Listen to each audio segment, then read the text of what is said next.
a Sapphire Running Zone podcast.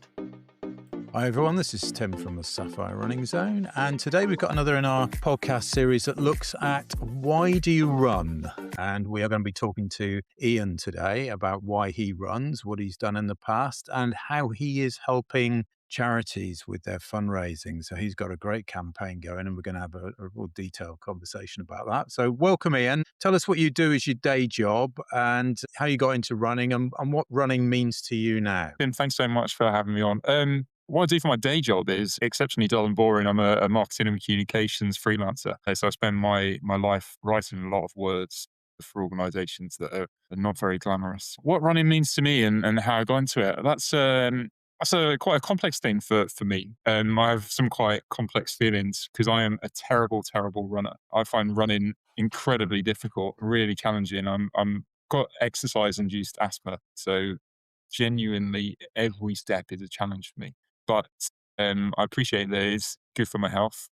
I'm not getting any younger, and realize that I do need to look after myself. And I really wanted to get out there and find and meet some new folks in town, connect with people, build some relationships, find some friends, which sounds exceptionally sad, doesn't it? What a terrible life you must have. But find a life away from family life, I guess. So I've been social running for the last couple of years, 5Ks, 10Ks, Wednesday nights, down at the local pizza bar, and yeah, just genuinely really enjoying the social aspects of running for my health. Yeah, and I think that's something that's so important. We talked on a podcast not long ago with Charlotte from the Victor charity, and she was the same. This was a social, it had huge social importance to her, and it wasn't all about events. And I think that's what's really important. If you're getting into running, or even if you've been doing it for a year or two, you don't have to do a running event. And I think a lot of people almost feel not pressured exactly, but sort of that's what you do. That's the next step. It doesn't have to be the next step. It is a great way of, of great part of your running journey to do an event. And it's an amazing experience, but you don't have to do it. And I think that's what's so important. So, you're not particularly driven by the desire to do a running event. You're driven by the social aspect and the health benefits. Yeah, 100%. I think it's natural in humans. We all like challenges. We all like to strive for something. And then obviously, I have other things that are going on in my life that we're going to talk about at some other point where I've got targets and ambitions and goals that I'm working towards. With running, I think I have that realization that I'm never going to be a fantastic runner. And that really tempers my ambitions in that. And the value that I take from running is not the satisfaction of completing a marathon or doing a sub 60-minute 10K is something that I'm working towards at the minute. So, these people who are like, oh yeah, sub 40-minute 10K is just on a different planet, that they're talking a different language to the language that I talk when talking about running. So what the value that I take from it is completely different to what a decent quality runner might take. But it's no less valuable to me personally. And the relationships that I've built, the friends that I've got from running are incredibly important to me and extend way beyond running now. We're in WhatsApp groups and we chat on a regular basis about stuff. And it's like any other friend group, except once a week we also go running. Yeah, I think that's a really powerful part of it. You touched on the goals that you have for running, and so running for you is not just about that, is it? There's a lot more to it, and that's the fundraising aspects. Talk us through your 50 by 50 and how you go about supporting charities. Yeah. So I, as well as being a marketing freelancer, I also head up a social enterprise that's called 50 by 50 CIC. And we help small charities run big events. I was motivated by a couple of local women that I met at the Commonwealth Games in Birmingham, who, when they were 66 and 64, were cycling from Land's End to John O'Groats to raise money for Children with Cancer UK. And I was entirely inspired by them to think, well, if, at their age, if they can do this incredible thing, I'm pretty sure that as someone that's 20 years younger, I can do something too. And as so many of us do, I was just coming up to 45. So you're starting to stare down that barrel of another decade sort of disappearing. And I'm like, right, okay, I'm going to try and raise 50 grand by the time I turn 50. So that's where 50 by 50 came from. But I realized that, yeah, I'm not a great runner. You know, people pay for pain. That's what they say in fundraising. And the level that if you wanted to get some cut through in terms of awareness of what you were doing, you were getting these more and more extreme challenges. Although 50K isn't an insurmountable amount of money to raise, it's quite a stretch for a lot of people. And 10 grand a year is quite a lot of money to raise. It's an awful lot of cupcakes at a bake sale. So rather than thinking, right, what's the big challenge that I'm personally going to do, I looked to my experience as a marketer and realize how can I, or thought, how can I lean into that experience? How can I use the skills that I've acquired over that time? So how can I create something I think people are going to get hooked into? And then how can I use the networking and communication skills that I've got to really get that idea out there and grow that? You know, I can probably reach 20 or 30 people who are prepared to support my fundraising. But if I can find 10 others that are prepared to do the fundraising too, then we've got 200 to 300 people that we're reaching with fundraising. And if we can find 100 people, then we've got 2,000, 3,000 people that might be donating to our fundraising goal. So that was the idea that sat behind this. So I wanted to create not huge scale events, but what would still be classified as mass participation, large scale events that I can get people involved in, so I can really multiply the impact, the fundraising impact that I can have as an individual. So that's really the focus of 50 by 50 work. So yeah, we call them, big events for small charities. So we run a few cycling-based events. We have an exercise-based one that sits on a market square. We have a little sportif that we do. And then the big one that has taken a lot of my time and I think has the most potential is a running event that's called One More Lap, which is a 12-hour team-based ultra marathon over a very short lap and is a genuine fundraising festival of running. So we're there all day long. It's a running event where you spend most of your time not running. So we, as the organisers, think really hard about how we can make it a great experience for you in camp. So there's live music all day long. There's food and drink available, and you're there with your running buddies. You know, really making the most of that time together, enjoying each other's company. It's a real social running event that also has a capacity to raise an awful lot of money for local causes. How many of these events have you done to date? And what I'm really interested is, obviously there's a real trend around, ultra running at the moment. But for a lot Yeah. of people, their aspirations are not that high. They do want to fundraise, but they don't want to run ridiculous distances. So, how many are on a team and how far would they be expected to run in a day? The ultra running thing is really important because I guess that was the rabbit hole that I fell down that started all this, which is like a lot of people who have any kind of interest in running. We know Laz Lake, we know Barkley Marathons. This is something that exploded in, or my YouTube channel anyway. The algorithm fed it to me during lockdown. And Laz is also responsible for the backyard ultra movement that we're seeing a lot of, which is that concept of short laps, 4 miles. But it's an individual challenge and it goes on for as long as it goes on. And now people are really specializing their training into that. We're seeing events that are lasting hundreds and hundreds of hours, which is completely unmanageable for, I guess even for those event managers. But I wanted to take that concept of short laps that felt quite accessible, quite controllable,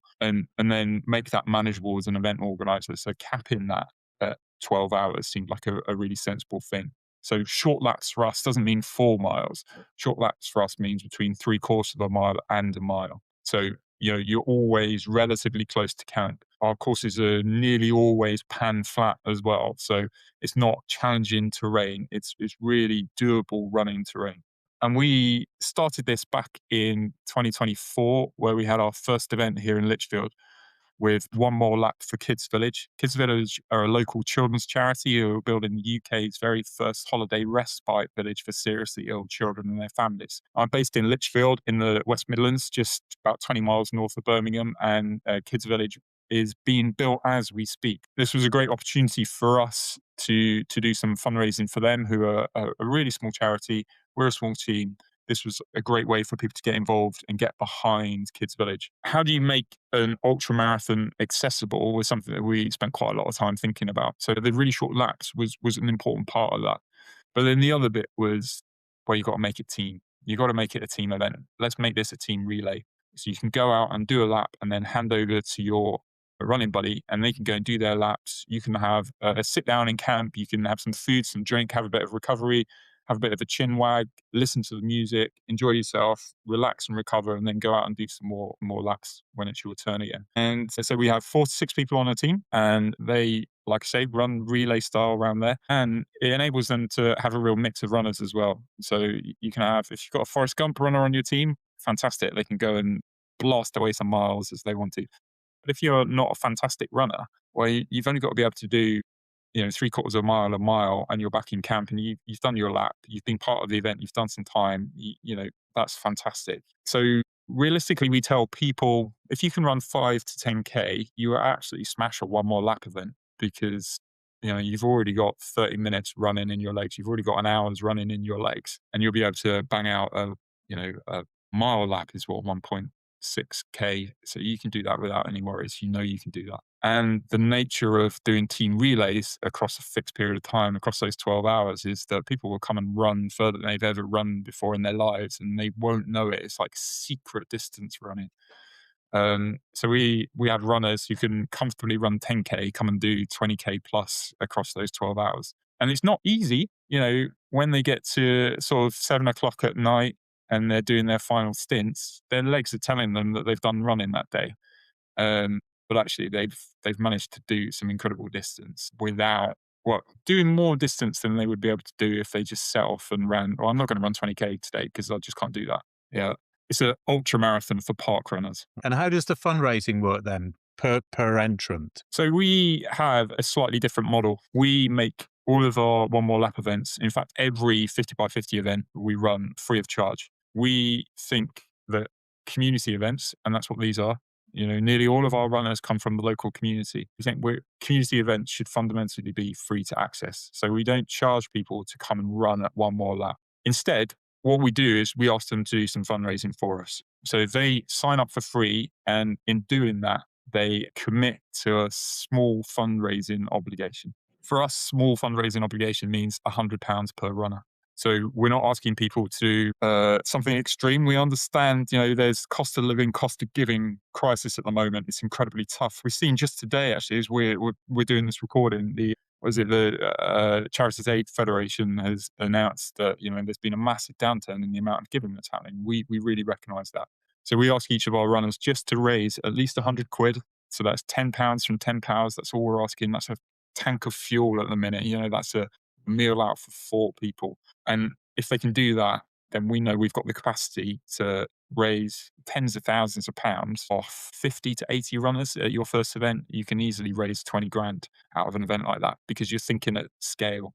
You're not thinking one person doing something incredible for you. You're thinking of 50 to 100 people doing something that's still incredible, but on a smaller scale, and then you can just scale that up. So talk us through that first event then in a bit more detail. How many people turned up? What did they raise? That kind of thing. Yeah, so that first year, here in Lichfield, we had 78 runners come and take part in the event. They were spread across 15 teams, and then we had one individual who we allowed to do it by themselves because we knew they were capable of running 12 hours by themselves. But they raised collectively just under 20 grand that all went to Kids Village. As an organisation, 50 by 50, we don't touch that money. The fundraising is all done through an online platform, and everything that is raised by our runners goes directly to that nominated charity. On the back of that, we're quite smart about our event design because obviously that's a real risk for me as an individual of 50 by 50, my organisation, but no different to any other small charity. I'm not charging my runners, putting an event on. I'm obviously exposing myself to huge costs. But that's the other part of the beauty of the nature of one more laps and ultramarathons really is that we position it as a challenge. We're not wrapping you up in cotton wool. Ultramarathon, it's going to be tough. It's going to be challenging. You need to be self-reliant in some way. So the event is designed to be relatively light touch from our point of view. We have 4 gazebos, 75 control barriers, some feather flags, some bunting. We managed to run it with 10 volunteers across those 12 hours.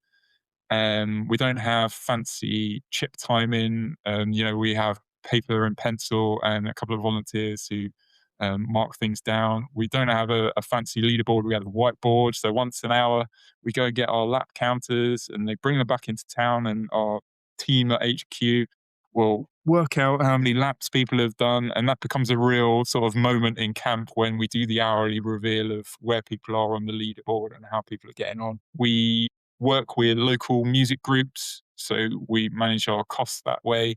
We work with local food providers so that we can come to an arrangement where that doesn't cost a lot of money to have them on site.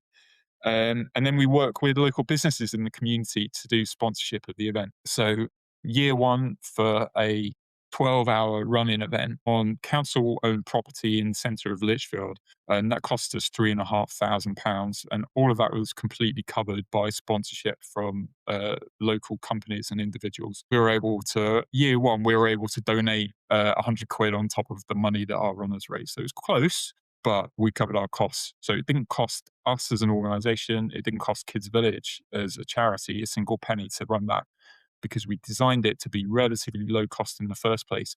And then we worked to cover all of those costs with commercial partners.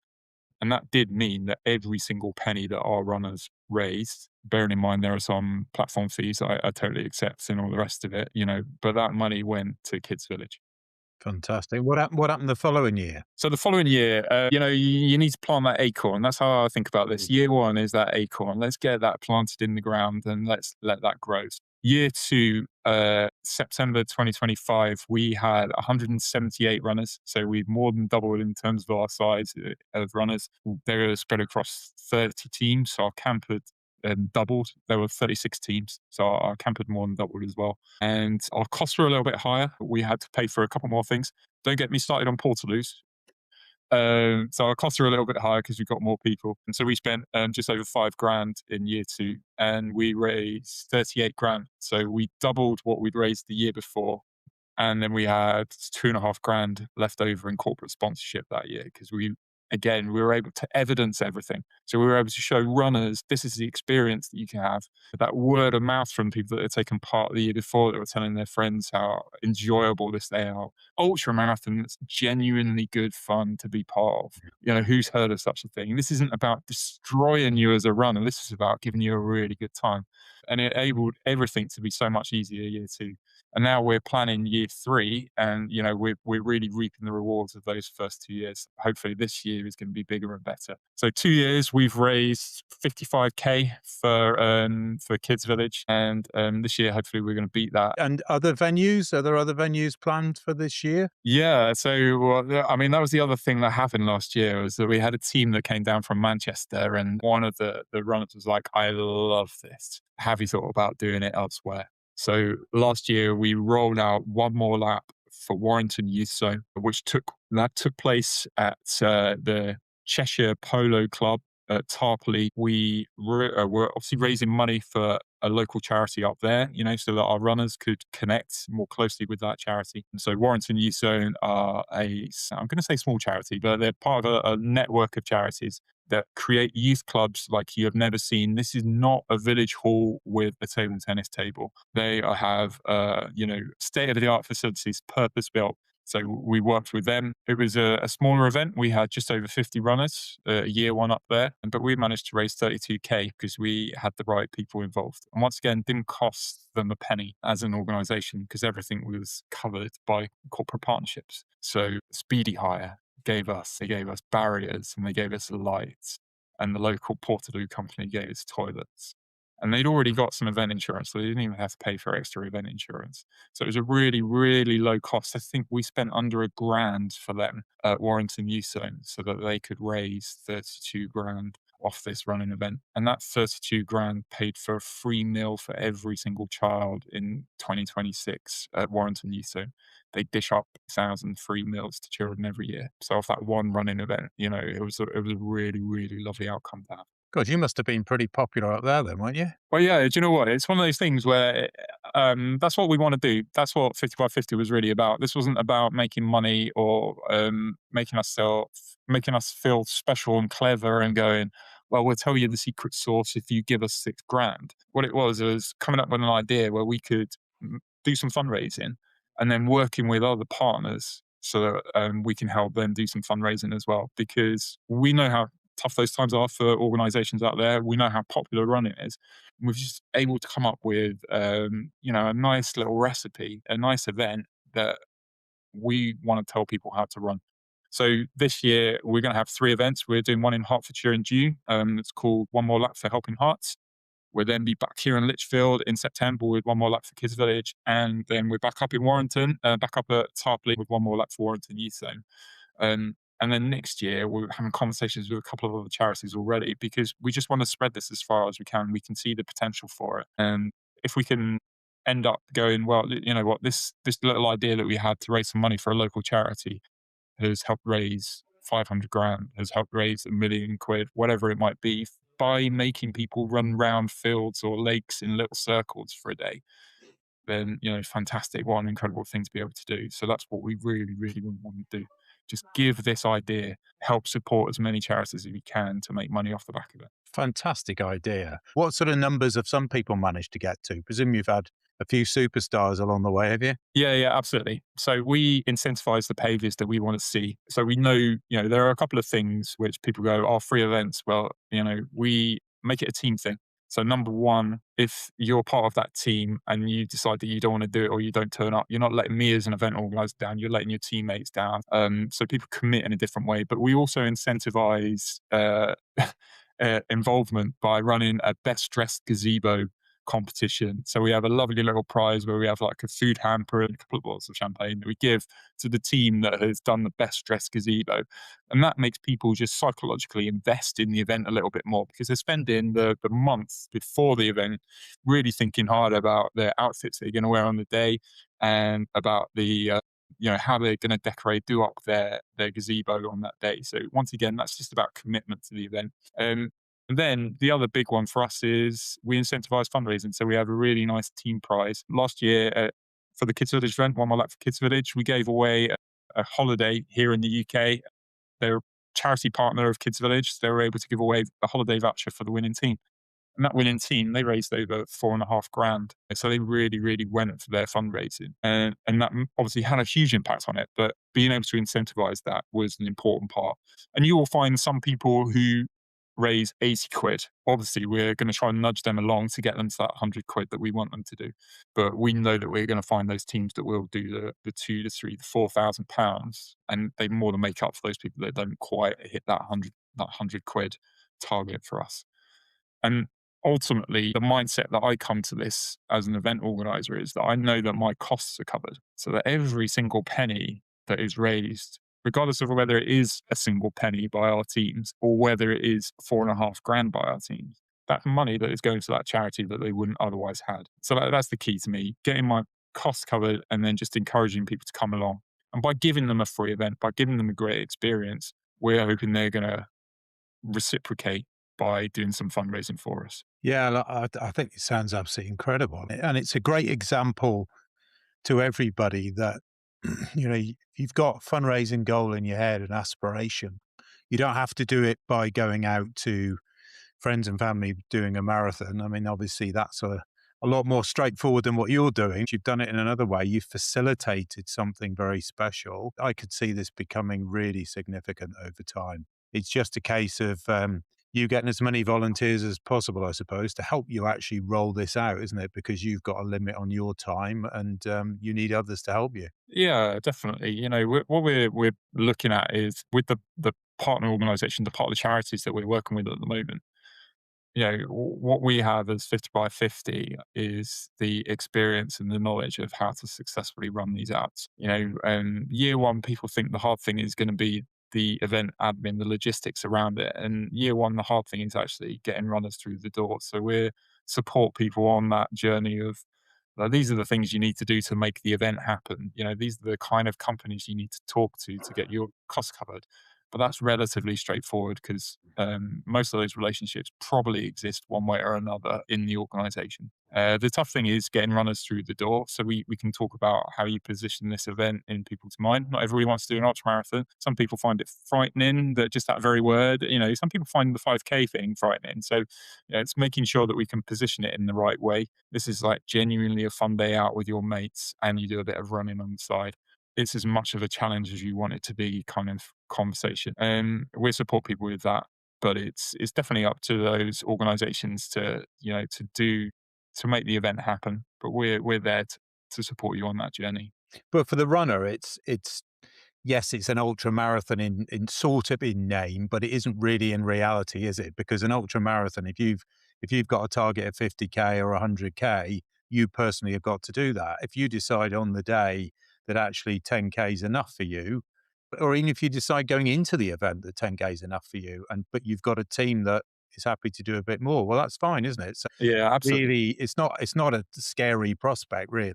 No, it's not. Do you know what? It's a bit of old marketing fairy dust that I sprinkled on top of it. So, ultra running in particular is a little bit of an unmined seam at the moment. People are excited about it. There's an opportunity. You can't move for half marathons and 10Ks or competing against an awful lot of other events if you position yourself as a 10K or a half marathon. And if you are a marathon, then you need to do an awful lot of logistics. We're not in that. So we're in a slightly different space, and we're able to do something in that space that's really manageable. But yeah, for our runners, again, we're back to that thing, which is if you can run 5 or 10K, then you can do it. Here in Lichfield, we've got our team of record holders. The most laps is 145 laps here in Lichfield. So that's 133 miles, I think it is. So we've had a group of 6 runners do 130 miles in 12 hours. They've absolutely smashed it. They're unbelievable runners, and that's their challenge. They want to do that. They want to see how many laps they can do. But we also have teams who come along, and just being part of the day is what they want to do because they're committed to the charity. They want to do something that's a little bit different. They want to spend time together, and they want to raise some money while they're doing that, which is really great to see. But we also, most importantly for me, and most rewardingly for me, I guess, in a way, is we had a team been to both of our Lichfield events 3 years ago. One of the runners in that team, she was unable to walk because of ill health. So she used one more lap as a real milestone on her journey of recovery. And year one, she came and did some laps on her crutches. So she was able to do a few laps on that. And at the end of the day, she did a couple of laps on a mobility scooter. And they'd styled up their gazebo as part of the best dressed gazebo. They actually won year one as a Formula One pit garage. And she used her mobility scooter as the safety car. So she had flashing lights on it and was doing her laps. And we're like, come and be part of this because, you're a valid part of this event as anyone else. And they really, really love it. They use it as a little bit of a company, team building day. And yeah, it's just fantastic to have such a wide range of participants. And it's a challenge for each of them. It's as much of a challenge as they want it to be for each of them. I think they did like 60 laps. So they did fewer than like half the number of laps that our most lap team did. But it was as much of a challenge for them to complete those laps as it was for those runners that were pushing on to do 145. They were all part of that same day. Their experience was the same. They all had the same amount of fun. Yeah, it's about enjoyment on the day and the fundraising, isn't it? Not ultimately on the number of laps. Yes, if you want to win, you've got to do the most laps, but actually it's about the day, having a great day and helping the charity, isn't it? Ian, that was absolutely fascinating. For charities out there that are looking for a great opportunity, this clearly is something to take very seriously. It's the fact there's no costs associated with it is absolutely key. Inevitably, charities do have good local relationships that should help them with the setup costs. It's a great opportunity, and charities are looking for every way they can to drive the fundraising, and this clearly is a superb opportunity. So I really appreciate you coming on, and sounds like you've got a busy 2026 and 2027 coming up. Yeah, it's going to be fantastic. I really can't wait to see what we can achieve over the next few years. Yeah, I'm ready for it. Ready to go. Great stuff. Thanks, Ian. Thanks, Tim. Thanks for listening to this Sapphire Running Zone podcast. Keep checking back as we have lots more podcasts coming soon.